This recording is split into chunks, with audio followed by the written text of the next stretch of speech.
I wire $40,000 to save my daughter's dream wedding, and a month later she says the ceremony happened last week without me. When the mortgage bill shows up with my name on it and the bank asks when I'll pay again, I don't argue. I open a file. A cash envelope becomes a wire receipt, a venue brochure under my palm, and my phone blinks payment posted $40,000 while wedding cards crowd the counter, and a still of Beverly in a small church freezes me. Hand stops. A red stamp screams past due mortgage. In notebook, totals stack. The printer hums. Pen signs. Before we begin, please subscribe and tell us what time it is where you're watching now. Dawn settles over Willow Creek with routine. Jesse rinses his mug, sets the kettle on, folds the local paper, and runs a palm across the garage workbench. Every wrench hangs where it belongs, bolts sorted by size in jelly jars. On the hallway shelf, Sarah smiles from a frame, holding baby Beverly with frosting cheeks. Another frame shows Jesse in a hard hat at the Beaumont Bridge, sunburned and proud, pointing at fresh steel. Over the desk, an index card reads, "Be generous, not naive." He touches the Sun Mesa freight plaques the way some men touch rosary beads. After Sarah's diagnosis, he left civil engineering, bought 3 used trucks, and built a small, honest fleet he could run from home. He sold it when her treatments intensified, keeping the plaques as testimony.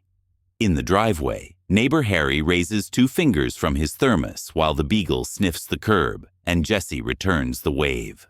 Texas morning is measured by cicadas beneath the kettle whistle. On the table sits a spiral notebook.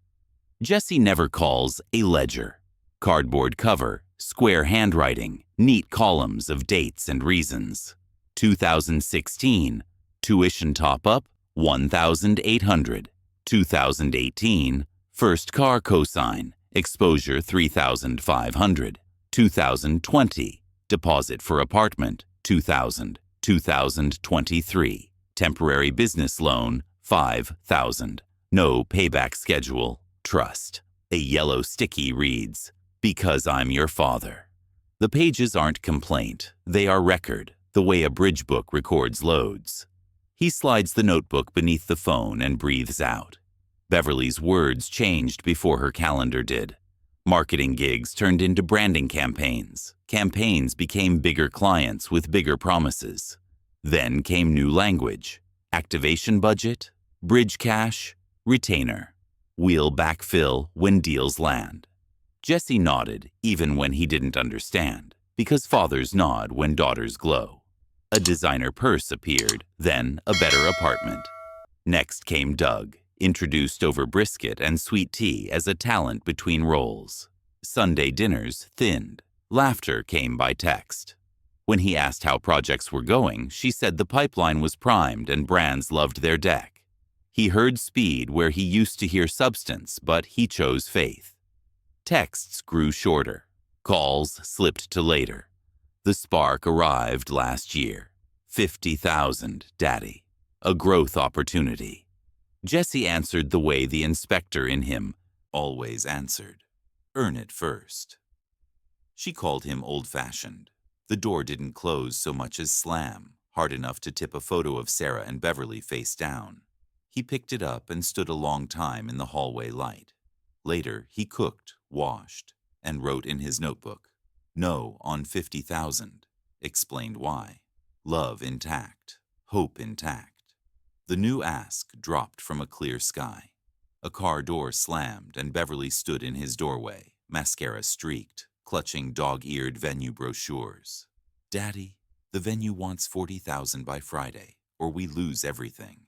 Jesse's savings totaled that exact amount. She invoked Sarah gently. "You said we would take care of each other. This is my one day, the one that matters forever." The air conditioner clicked off and the room went still. Jesse thought about girders and budgets and said, "I'll help you." He asked for the church name and the guest count. She said details were in motion, planners handling everything. He pictured himself at the aisle, steady and proud, and the image overrode the alarms his engineer's mind tried to raise. He withdrew in stages, 3 banks across 2 days, unwilling to explain his story to a stranger behind glass. He converted the bundle to a wire, checked the receipt twice, and tucked it beneath the index card. Beverly arrived early with gratitude that flashed bright and urgent. She hugged him light and tight, slipped the envelope into her bag, and promised updates. Tail lights curved away. Silence returned to sit where she had sat. Jesse stacked the brochures and washed his cup slowly. At first, the updates sounded like smoke alarms from a kitchen he could not see. Vendor fires, menu drama. We're juggling so much. Wednesdays after lunch, he left cheerful messages and asked for nothing that would corner her. Concrete stayed cloud. No church name, no start time, no seating chart, no list of songs for the band he had imagined hiring. He penciled the last Saturday of June on the calendar anyway, because hope is a habit learned from years of keeping engines running. He checked hotels near Dallas and set aside gas money. He ironed the blue shirt Sarah said brought out his eyes and tried both ties in the mirror, debating which color would vanish into photos without fuss. The calendar square felt like a clean slab waiting for pour. Weeks slid the way hot days do. Jesse trimmed hedges, replaced a porch bulb, tuned the mower. He bought a second tie in case the color scheme leaned navy. He practiced a steady walk down an empty hallway because rehearsal makes steadiness. The absence didn't announce itself. It accumulated like dust. He realized he hadn't heard Beverly's laugh in 6 weeks. He memorized the hum of the air conditioner cycling off at midnight. He caught himself reading a florist blog 2 counties over. He closed the laptop and laughed at himself, a short, embarrassed sound that belonged to a man who should know better. He took a slow lap of the yard, counted fence pickets, and told the oak he was fine. He wasn't. He missed simple answers. When the next call came, the tone was breezy exhaustion. "Daddy, the caterer is pushing a menu swap. Can I call you later?" "Of course," he said. Later never arrived. He wrote the date in the notebook anyway. The rope swing Sarah tied to the oak for Beverly at 7 still hung, frayed and faithful. After dinner, he touched the knot and told the yard what he told new drivers. Good bridges outlast storms. He added the vow he and Sarah made when Beverly fell asleep on their shoulders during summer thunderstorms. We keep her safe, without making her soft. A flyer arrived for a venue Beverly once circled. The price list did not match anything he'd been told. Jesse sat at the table and drew a careful line under the last entry. "Honey, I need the church name and the start time," he said to voicemail. "Getting my suit pressed tomorrow. Call me." He hung up, watched the window turn gold, and listened as the neighborhood softened into evening. Somewhere, Harry's mower coughed and went quiet. Fireflies blinked like slow signals. He stood, made tea, and reread Sarah's recipe card for lemon pie, tracing her looping S with a thumb. He told the empty kitchen he would not push, only prepare. He is a builder, not a beggar. The kettle clicked, the room exhaled, and the night pressed a palm against the window as if to say, "Wait and see." Weeks became a quiet audit. When Harry suggested a drive up to surprise her, Jesse shook his head and tried a joke. "She's stressed," he said. "Brides are like project schedules with feelings." "Enough," Jesse lied. He sharpened the mower blade instead of sharpening questions.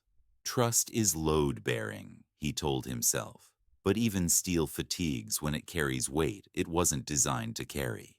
Index card and let the calendar square stand. Jesse drives east with the sun in his mirrors and a speech in his mouth that keeps changing shape.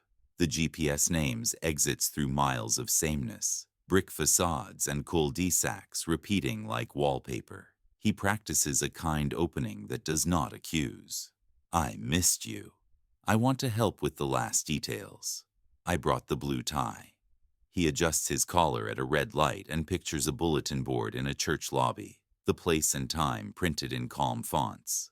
A right on Maple Ridge, a left on Oakwood, a turn the voice calls easy, as if directions can repair what distance loosened. The complex smells like fertilizer and new leases. Parking spaces are numbered. Beverly's blue Honda sits in 27B with a sunshade propped in the windshield, a detail that makes his chest loosen. He rehearses one more line as he climbs the stairs. "Tell me what you need, honey. I've got the truck." The hallway is beige and quiet in the way of buildings that are careful not to have history. He knocks twice on 2B and steps back so the peephole can see his whole face. The chain moves. The door opens part way. Beverly fills the gap in pajama pants and an oversized shirt, hair up, eyes wary. "Daddy, what are you doing here?" The voice is soft and on guard. "You haven't answered," he says, keeping his tone kind. "I thought I could help with the last details." The air inside carries lemon cleaner and the faint sweetness of flowers just past their prime. On the kitchen counter sits a landscape of wedding cards, some sealed, some opened and fanned like a brag. "Congratulations" repeats across envelopes from names he does not know. On the coffee table, 3 frames lie face down. Jesse sets his keys by the door and flips the nearest frame without comment.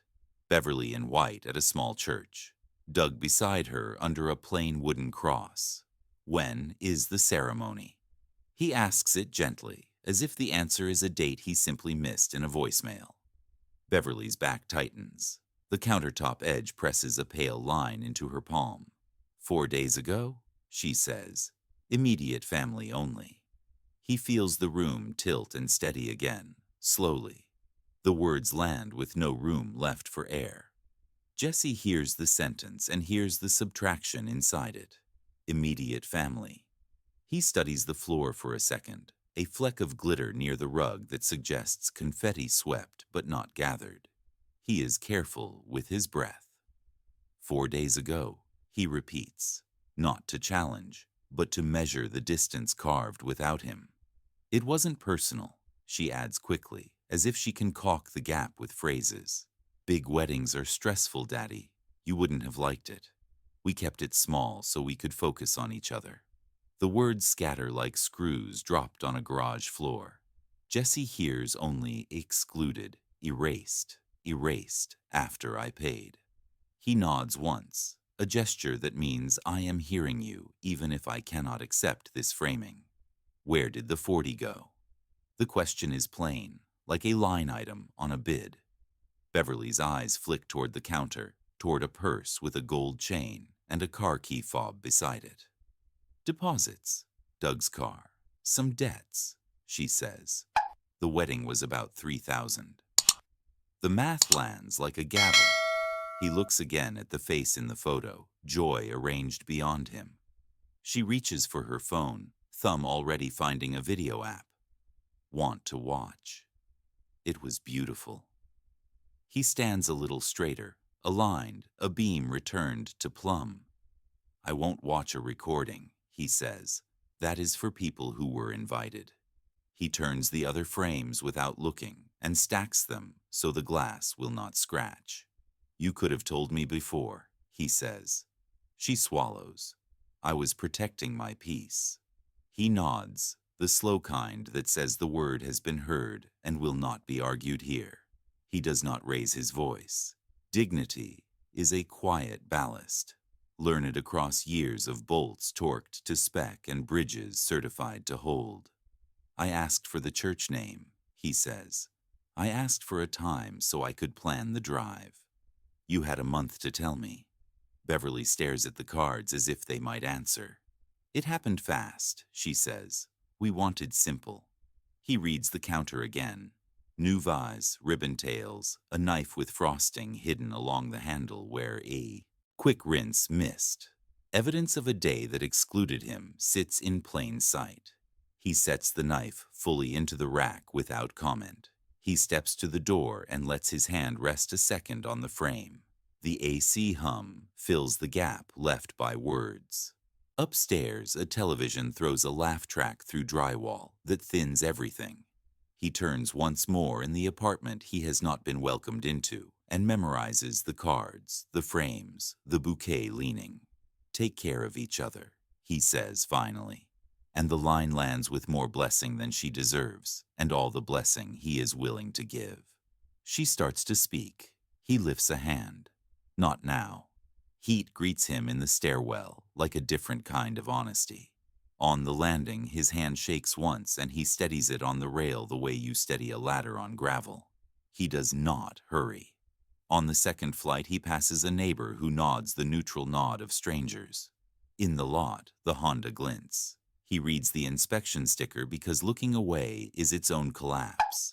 At his truck door, the chrome is too hot to touch. He breathes, opens, sits, and lets the cabin oven while he finds the key without looking. He does not drive yet. The steering wheel is a handle for thought more than motion. He pulls his pocket notebook and makes a single line on a blank page where a date should have been.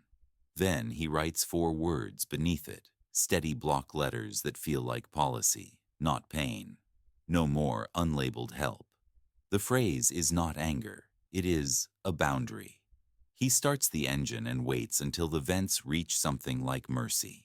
In the mirror, he sees the door of 2B close and the chain catch. He signals, checks blind spots, and leaves with dignity that does not slam. Jesse clears a rectangle on the oak kitchen table, the ritual that means a decision is coming.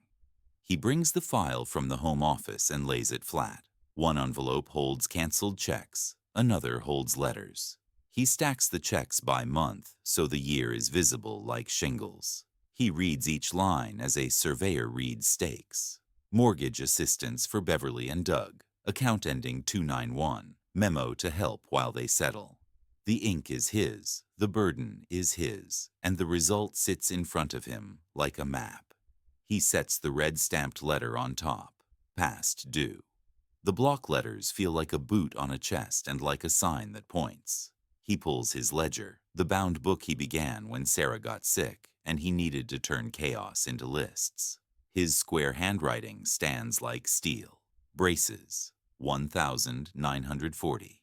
Tuition shortfall, 7,800. First apartment deposit, 2,000.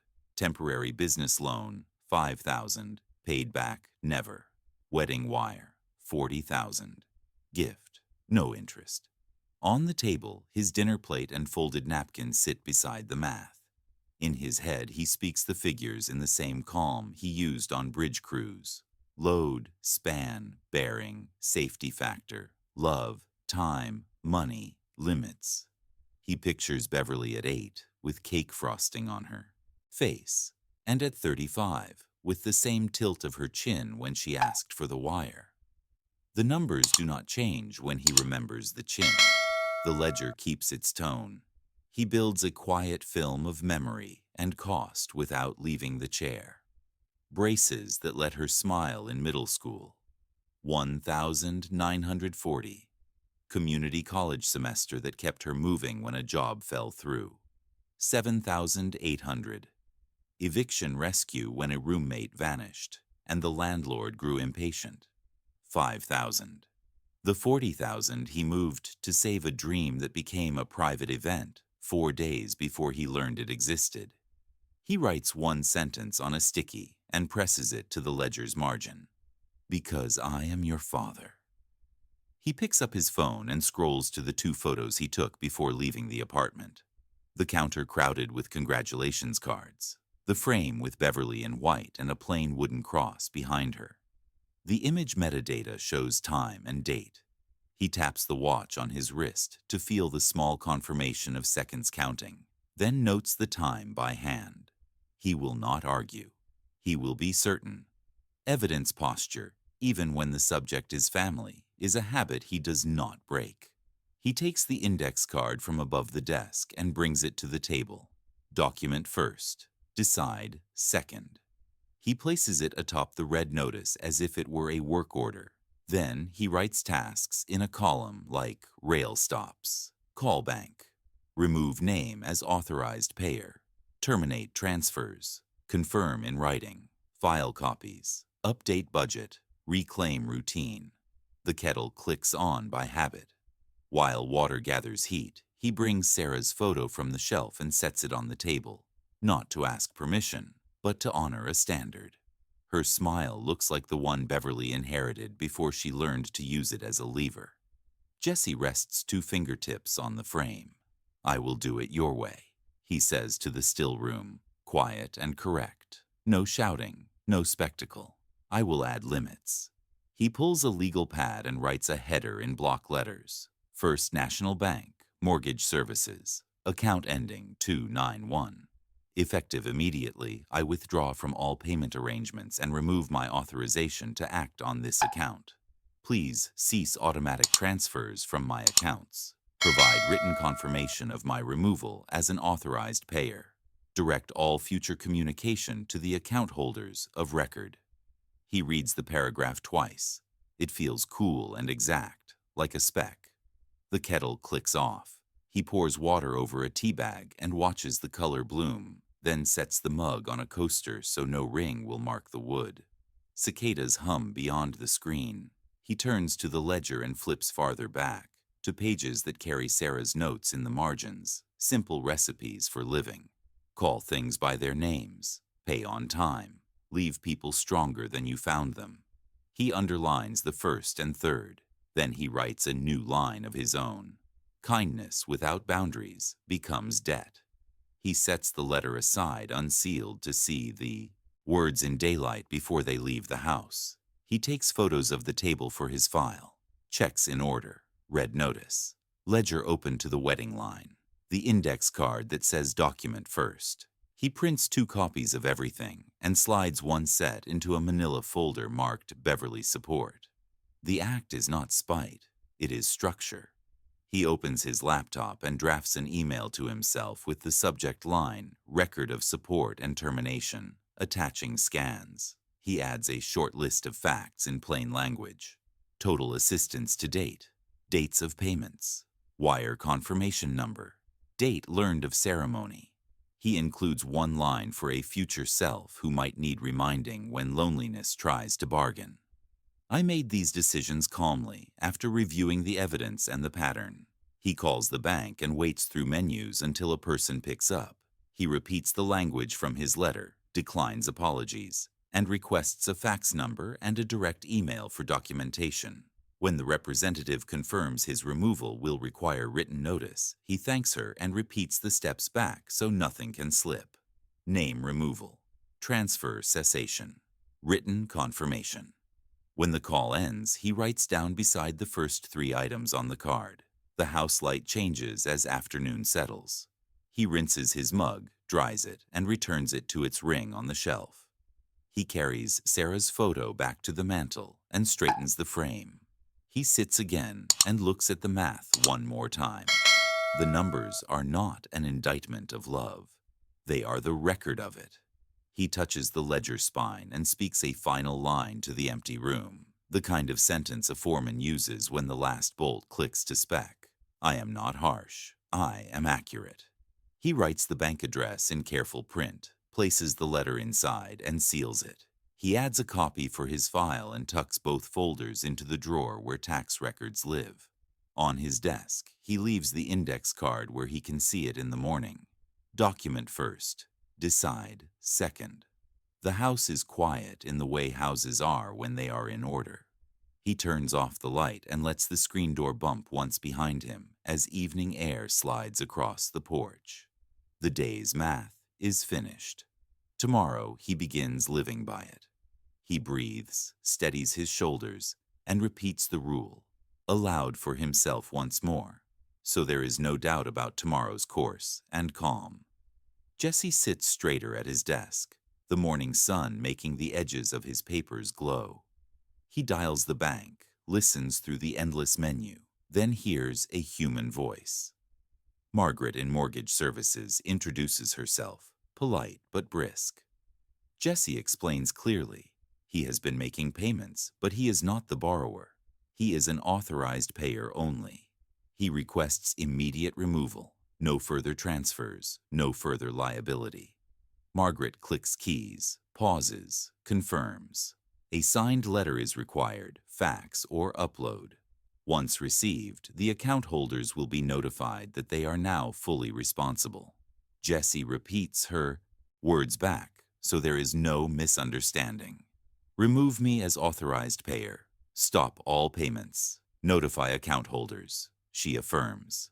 He thanks her, calm and measured. He pulls the prepared draft toward him, reads it once more. Effective immediately. I am withdrawing all financial support for account ending 291. Remove my name as an authorized payer. Direct all communications to the account holders. The sentences carry no anger, only precision. He signs with steady pressure, his pen leaving clean ink without a tremor. He dates it and folds it once. The letter feels lighter than its meaning. Next, he opens his laptop, the household spreadsheet in its neat rows. He deletes the recurring line marked mortgage support.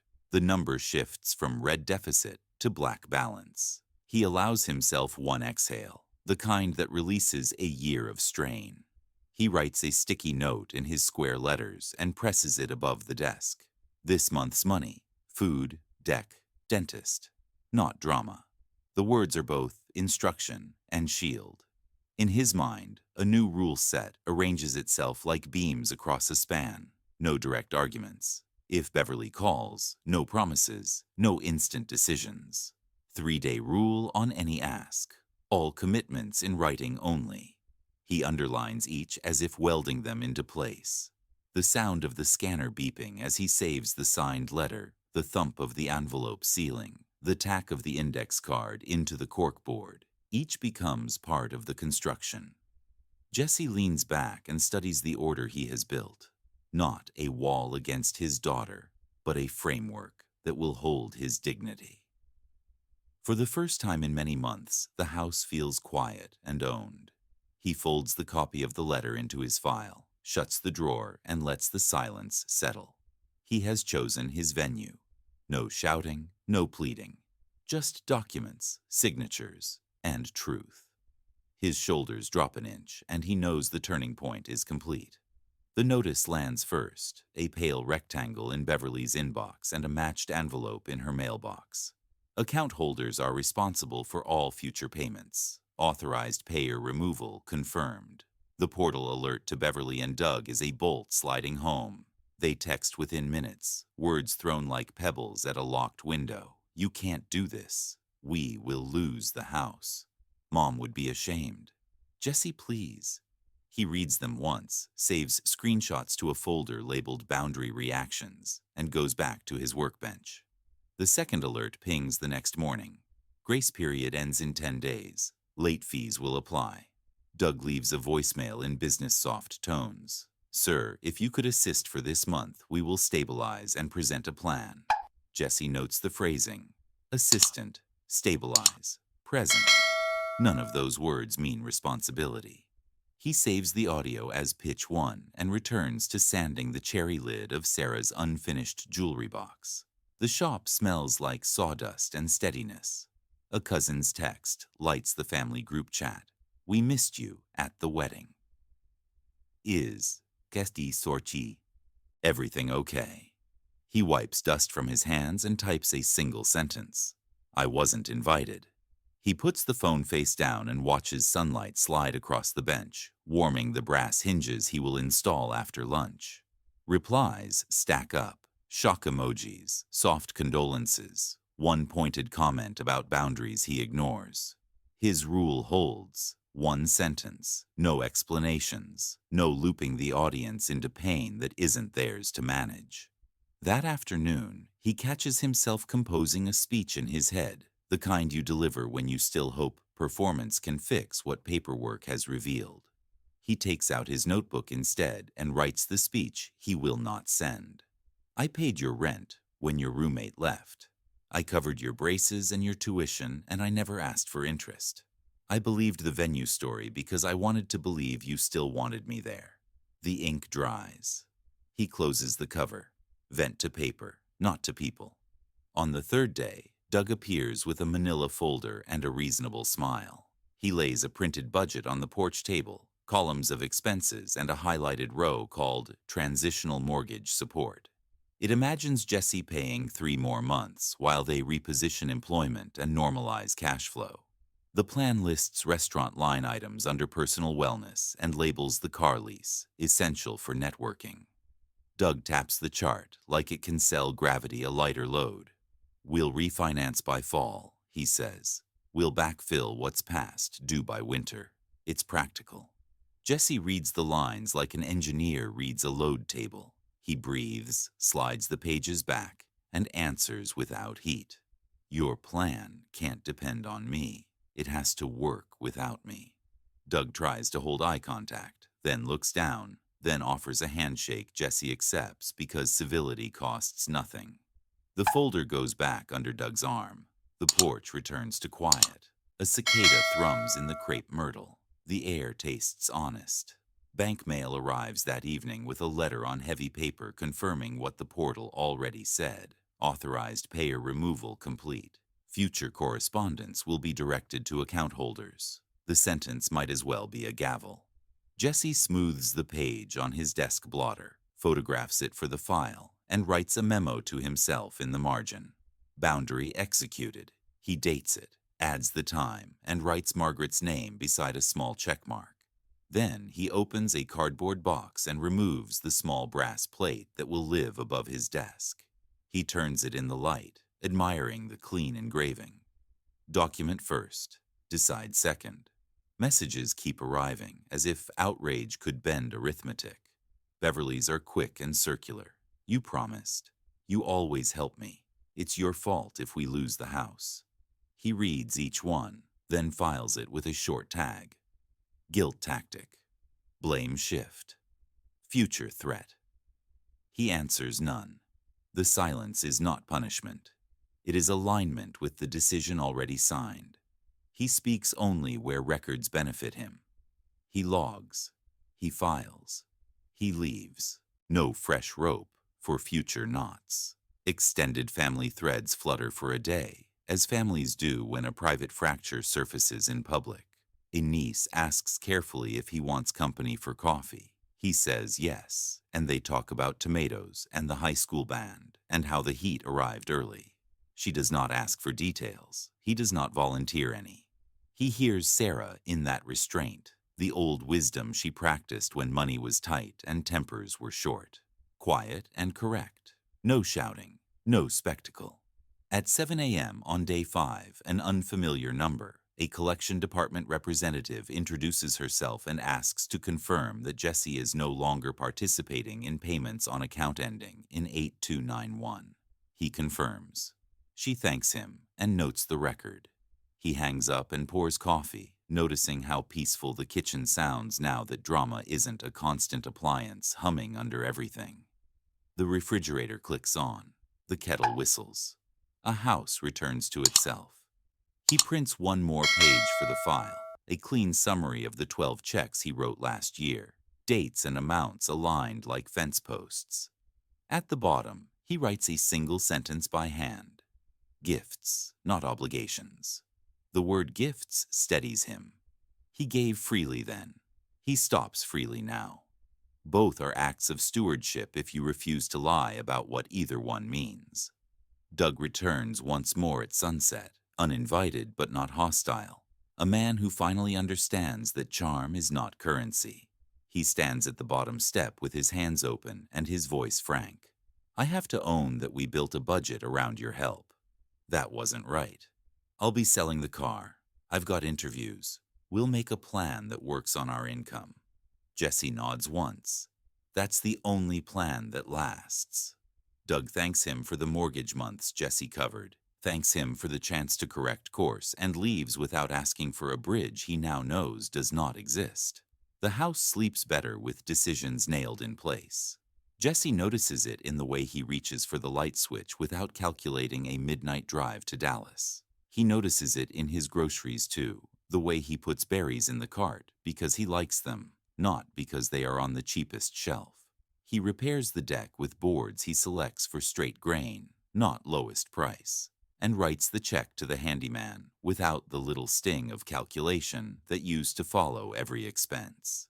His money is back to being his. When the extended family gathers at Pastor Neil's barbecue on Sunday, Jesse brings coleslaw in a cold bowl, and arrested face. A cousin raises an eyebrow in a way that asks whether peace is real. Jesse smiles and takes another helping of brisket. He answers questions about the weather, tells the story about the time he and Harry replaced a water heater with 2 pipe wrenches, and hope, and leaves the rest unspoken. Secrets shrink when you refuse to feed them. Gossip dies of fasting. After lunch, he walks home under live oaks that have watched a dozen. Family dramas bloom and fade. In his study, the brass plate glows like a small sun. He sits and reviews the folder one last time, not to relive harm, but to certify closure. The removal letter, the memo, the screenshot of the portal alert, the thread of boundary reactions with tags that read more like engineering notes than heartbreak. A timeline, a record, a bridge built from steel decisions across a river he's done trying to swim. He prints 2 photos for a final page. One is Beverly at 8, frosting on her face, laughing in a backyard where the rope swing still hung. The second is the wedding card landscape on her kitchen counter, the horizon where the truth finally stood up. He writes a caption under both. I loved you then. I love you now. Love doesn't mean paying for your silence. He places the page behind the others and closes the folder. The hinge creaks like an old truck tailgate, familiar and decisive. The temptation to sue never takes hold. The numbers aren't about repayment anymore. The justice here is a paper trail that can't be charmed away, and a bank file that no longer carries his name. The public consequence is a mailbox that receives bills addressed to the correct adults. The private consequence is bigger. Jesse's calendar belongs to him. His mornings are measured by kettle whistles and sanding blocks, not the timing of another person's crisis. His evenings are steaks on the grill and the crack of a cold drink on the porch. He writes one more note and pins it next to the brass plate. Kindness is a bridge. Documentation is the steel. He thinks about bridges the way he always has. Load paths and safety factors. Redundancy that saves lives. He gives himself the same standard, at last. If it can't hold weight, it doesn't go on the road. He smiles at the line, remembering crews and trucks, and an old shop where integrity passed inspections every day. A week later, he gets one more message, quieter than the rest. Daddy, I'm sorry. I know I hurt you. We're working on a plan. He reads it twice. He does not answer. Not because forgiveness is impossible, but because answering would invite the old economics back into a conversation that needs a new language. He prints the message and files it under a tab called Maybe, because people do change, and records aren't just for defense. They can also be for remembering who tried. In the evening, he tightens the last hinge on Sarah's jewelry box and sets it on the dresser under her photograph. The grain glows. The lid closes square. He whispers that he kept his promise to do this her way, quiet and correct. No shouting, no spectacle. He says he is sorry it took him so long to learn that love with a backbone is still love. Then he turns out the study light and lets the brass plate catch the last ribbon of sun. The camera of his mind holds on that plate, on the neat folder spine labeled Beverly, mortgage support, ended, on the unspectacular heroism of a man who did not file a lawsuit or pound a table, but changed where his money goes. One letter, one file, one steady hand. Justice in this story is not a gavel echoing through a marble room.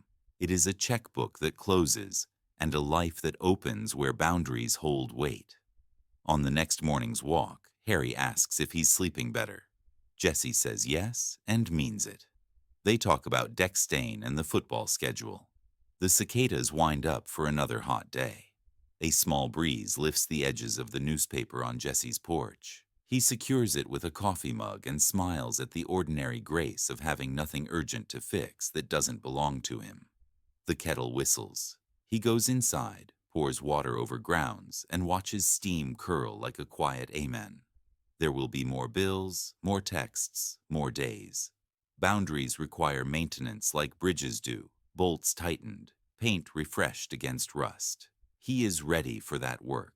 He has a plate to remind him, a file to prove it, and a house that sounds like itself again. He has a line he can repeat without anger and without apology whenever someone tries to move the weight back onto his shoulders. Your plan can't depend on me. It has to work without me. He says it once, softly, to the empty kitchen, and the words fit like a well-set hinge. He steps onto the porch at dusk and listens to the neighborhood breathe. Sprinklers tick, a screen door bangs, a kid laughs somewhere past the hedge. Ordinary sounds arrive like absolution. He writes the day's date on the memo to file and underlines it twice. Closed, he writes. Then he adds another word he hasn't used in a while. Open, again. Consequences rarely arrive with sirens. They slip in as emails, portal banners, and envelopes that already know your name. On a Tuesday, Beverly and Doug open an alert from the bank. The subject says change to authorized payer status. The body is polite and final. The account now reflects the responsible parties. A portal banner repeats the due date in bold. 2 days later, the paper letter arrives with a barcode and one sentence that matters more than tone. Responsibility has shifted. The calendar will not move the date. Their texts begin before the paper letter lands. The first is tentative. Did you mean to do this? The second tries kindness. We can work this out like a family. The third drops the mask. It is your fault if we lose the house. Jesse reads each message once and then moves it to the same folder. He answers none of them. Silence is not a weapon. It is a choice to let facts do the talking. Another alert in his notification tray shows the same language, addressed to the account email he no longer uses. He photographs the lock screen, clears the banner, and lets the porch camera record a courier sliding a thick envelope into the mailbox. He opens it with the letter knife he keeps honed. Statement of account, past due. The options page offers hardship paragraphs and a phone tree. He takes a steady breath and files the letter beneath a tab marked notices. Each step enters a record he can trust later. He dates a sticky, notes the balance, and writes no calls. The kettle clicks, the printer spools. He waits. The family group chat pings on a Sunday afternoon when an aunt posts 3 photos from the wedding reception. A cousin types the question out loud. Why was Jesse not there? The thread hesitates. Someone adds a heart to a centerpiece photo. Someone else writes beautiful. Jesse types a single sentence and presses send. I was not invited. He puts the phone face down on the table and returns to seasoning a cast iron pan. The chat rolls on without him. There are no explanations and no counter-arguments to debate. He lets the scroll pass like weather. He feels the tug to say more. The temptation arrives like heat lightning along the horizon. He could explain the weeks of silence and the 40,000 he will never see again. He could describe the apartment, the wedding cards, and the frames. She turned face down on a table that no longer had room for truth. The words line up behind his teeth, heavy and ready. He does not release them into the group. He takes his notebook from the drawer and writes everything he wants to say in tight handwriting. Names, dates, sums, the sentence that will keep him upright. I am not harsh. I am accurate. When the pressure eases, he closes the cover and returns the book to the drawer. Doug appears on the porch with a folder and a professional tone. He stands in the shade while Jesse stays seated. He lays a budget on the table. 3 months of numbers, 3 columns. Column 1 labels Jesse's payment bridge support. Column 2 lists projected freelancing. Column 3 imagines the mortgage current if Jesse resumes paying. We need a quarter, Doug says. A season, not a lifetime. Jesse scans the page. He sees assumptions where income should be and hope where cash belongs. He slides the sheets back. Your plan cannot depend on me, he says. It has to work without me. Doug swallows. Jesse's glass leaves a ring on the budget. The meeting ends when the math stops pretending. The bank closes the loop a week later. A letter arrives with one new line: authorized payer removal complete. He files it in a folder labeled Mortgage Support Ended. On a memo, he writes the date, time, and the clerk's initials, then prints his own in the corner. Boundary executed. He holds the letter with one punch and clicks it into the binder. The house is quiet enough to hear paper rasp metal. He sets a small brass plate above the desk and tightens 2 screws. Document first. Decide second. He wipes the plate and reads the words. Then he sits. The room fits. His shoulders drop and stay dropped. He turns the camera toward the audience in his mind and says, "What does not need volume?" The math of love filled a ledger long before this year. He can see the braces payment, the tuition top-up, the first apartment deposit, the midnight check that stopped an eviction, and the business loan that never returned. He pairs each figure with an image from her life and feels pride without apology. Love is still love. The record is still the record. He will not make a speech about betrayal. He will make order. He will keep receipts, dates, and names. Then step back from a door that no longer opens both ways. Kindness is a bridge. Documentation is the steel. It bears weight when weather changes and plans collapse suddenly. There is no courthouse scene for him to star in. No sheriff's sale to watch from a truck parked across the street. The public consequence in this story is smaller and more lasting.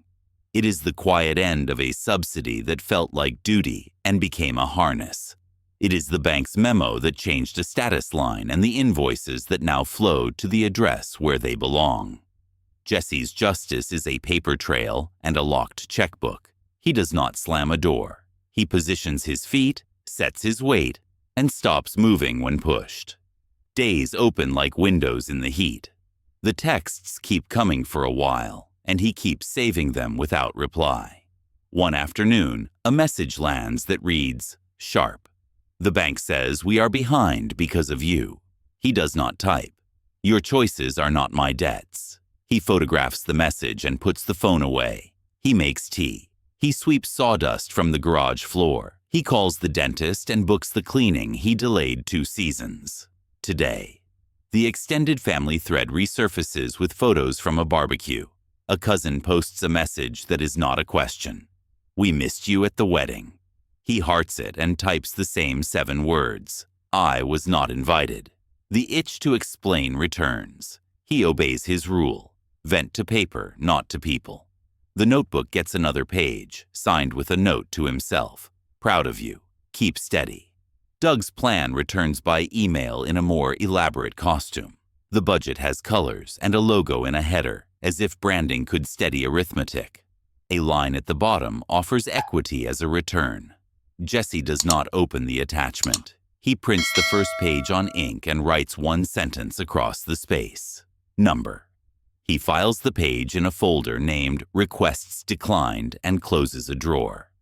When Doug texts to ask whether he saw the deck, Jesse answers with 3 words. "I read it. Number." The phone stays dark today.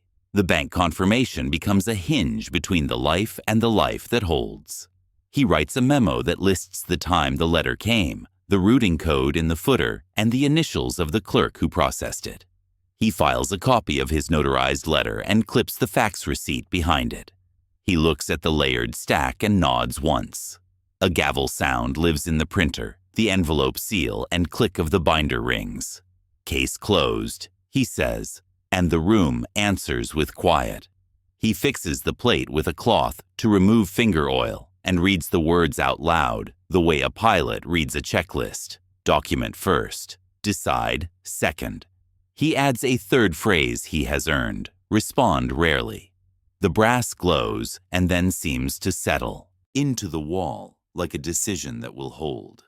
The story wants to tilt toward blaming. He respects the pull and declines it. He could stack every slight and catalog each promise that arrived without a plan. He points the lens at the consequence instead. Adults who build their lives on someone else's balance sheet meet the ledger. It does not shout. It adds and subtracts until a number appears that demands choices. Beverly and Doug will make theirs. He will not footnote their lives to secure their comfort. A week later, a cousin calls on speaker from a kitchen that sounds like kids and dinner. She says she loves him and asks whether he is okay. "I am better than okay," he says. "I am organized." She laughs the way family laughs when they recognize a truth. He offers no more. He asks about Little League and algebra homework. He tells her the deck is fixed and the grill runs even now. They hang up without touching the wedding. Peace feels like a room arranged on purpose. He stands at his desk that evening and reviews the story truth one more time, not to relive it, but to make sure the record is clean. Braces, tuition, deposits, the loan that went foggy, and the wedding funds. Each line carried love and is not a regret. Each line also carried a cost that demanded a stop. He writes the word enough at the bottom of the page and closes the ledger. There are no trophies for boundaries. There are only mornings that start on time and bills that match the budget he wrote himself. Jesse wakes to a house that answers him. The porch light works. The new refrigerator hums without complaint. The inbox holds no emergency he did not create. When the group chat posts another photo from someone else's ceremony, he hearts it and says the sentence he decided would be his only statement. "I was not invited." The choice no longer burns. It simply stands. Doug tries one more late strategy by leaving a manila envelope between the storm door and the jam. Inside is a letter that uses the language of team and temporary crisis. It includes a signature line and a stamped return envelope. Jesse places the packet on the kitchen scale out of habit. 2 ounces of paper asking for a withdrawal measured in thousands. He slides the letter into the folder with the others and writes the same 3-letter word in the margin for his record. Number. He closes the folder and turns off the porch light. The public consequence keeps unfolding where Jesse cannot see it. He does not monitor their portal or drive by their street. He measures only what he must measure, which is his own behavior. He is polite when a relative tries to triangulate. He is brief when Beverly tests older scripts. He is himself when the day ends and the brass plate at his desk flashes once as the setting sun finds it. He screws one more small hook beneath the plate and hangs his letter opener on it. Tools should be within reach in a house that now runs on intention. He writes one more memo to file before bed that reads like a closing argument, though there will be no courtroom. The memo is 3 sentences. Removed as authorized payer. Bank confirmed. Boundary executed. He signs his name as if he is the clerk and the judge, not of anyone else's life, but of his own. The gavel sound returns, so soft he almost misses it. It is the printer finishing a job, the envelope seal pressing flat, the click of the brass plate settling against the wall. Justice arrived without headlines. It looks like a binder set neatly on a shelf, a phone that rings less, and a man who keeps his word to himself. He does not celebrate. He cooks. He reads. He sleeps. The house holds. The record holds. The lesson holds, ready for whoever needs to hear it next. It holds. Jesse begins with the boring work that quietly restores a life. He sets a credit freeze with each bureau, writes the confirmation codes on a card for the firebox, and turns on bank alerts for every withdrawal over $50. He opens a clean password manager, changes every login, and cancels autopays he never meant to keep. The old laptop Beverly once borrowed gets a full wipe and a fresh install. His phone restarts with 2-factor on. Nothing dramatic, only locks tightened and lights switched back to him. At the kitchen table, he makes a different kind of appointment and meets a local attorney in a small office that smells of paper and lemon oil. The will he and Sarah wrote years ago survives in spirit, but not in structure. Beneficiaries are updated. The letter of intent gains new paragraphs in plain language. No loans without a promissory note and collateral. Gifts are gifts and will be labeled as such when given. A values letter joins the file, and in it he writes that money in this family follows truth and respect. A modest camera goes up over the porch, pointed at the walk and the mailbox. Not to catch anyone, he tells Harry, but to keep his mind quiet when the doorbell rings after dark. The bell rings less now. When it does, he checks the app, breathes, and answers if he wants to. Calm is a setting, and it lives in preparation. He phones the deputy who kept Sun Mesa Freight moving when Sarah got sick, a steady man named Ruthers. They have talked for years about the day Jesse would sell his last stake. Today they sign on fair terms over coffee at a downtown bank, and a notary writes her name beneath theirs. Outside, Jesse walks him to the curb and rests a hand on his shoulder. "You'll keep it honest." Ruthers says he learned honest from the man handing him the keys. On a final visit to the yard, Jesse takes the long route past the fuel island and maintenance bay and ends at the corner where an old single-axle rig sleeps under dust. He lays his palm on the warm hood and thanks it out loud for the miles it helped him buy when hope was thin. He leaves the keys on the peg and the gate code with dispatch and turns toward late afternoon light. Home changes, shape by inches. New paint dries smooth over the kitchen's tired walls. The refrigerator crew hauls away the old unit and slides in a workhorse. Jesse restocks it on purpose. Eggs, berries, real butter, and the good mustard he stopped buying when every dollar felt like a question. The deck repair crew schedules Tuesday. By Thursday, he is leaning on the rail while stain soaks into new boards. He frames the index card Sarah wrote that reads, "Steady wins," and hangs it above the desk. Neighbor life resumes like a song he knows by heart. Morning coffee with Harry under the live oak. Harmless gossip about football schedules and whose sprinkler went rogue. He makes a grocery list that includes real steak again, not because he is celebrating or punishing anyone, but because he enjoys a proper cut, done right on a clean grill. In the evening, he sits with a paperback while cicadas rise and fall, and he loses his place only when the breeze turns pages for him. The ledger waits until the house is quiet. He opens it like a book that once made him wince and now reads like a history. In neat print, he adds the final line to the Beverly section. No support effective August 21st. He does not cross out old entries or tear a page. He turns the leaf and begins a new section labeled Household, and under it he writes budget projects and then lists paint, dentist, tires, and a line that just says rest. A photograph of Beverly at 5 joins Sarah's on the dresser. Frosting covers their daughter's cheeks in the picture, the kind of mess he pretended to scold and then quietly encouraged. He speaks to the room like he does when memory is close enough to touch. "I will always be your father. I will not be your financier. If you want me in your life, bring truth, not invoices." He sends 2 sentences to a few friends who worried, resolved through proper channels. "I'm well." The replies ring like small bells and ask for coffee. The brass plate above the desk throws a line of gold across the blotter as the sun lowers. Document first. Decide second. He runs a finger under the words like a carpenter checking a seam. The kettle whistles from the kitchen, an old friend calling him back to a routine that does not require anyone's permission. He pours, carries the cup to the porch, and opens his book. Somewhere a screen door groans, a dog shakes its collar, a kid laughs on a bicycle.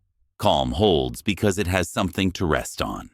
The practical work continues in small cycles. He sets annual reminders to renew the credit freeze. He keeps the password manager updated and learns the difference between a real bank alert and a fake one.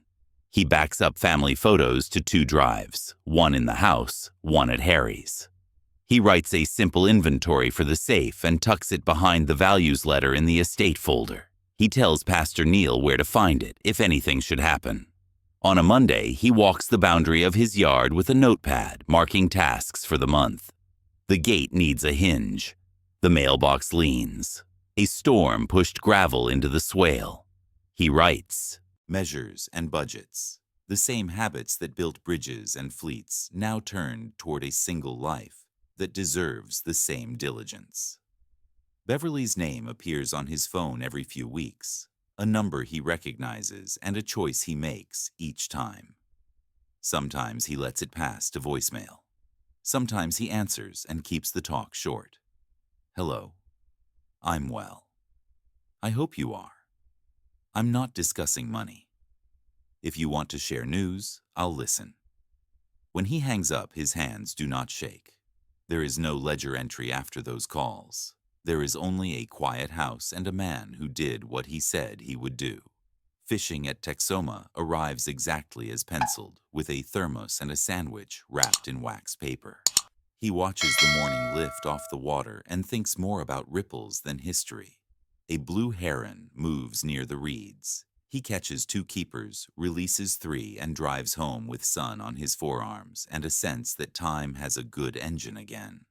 Back in Willow Creek, he cleans the fish, seasons them with the new rub, and invites Harry to eat on the porch.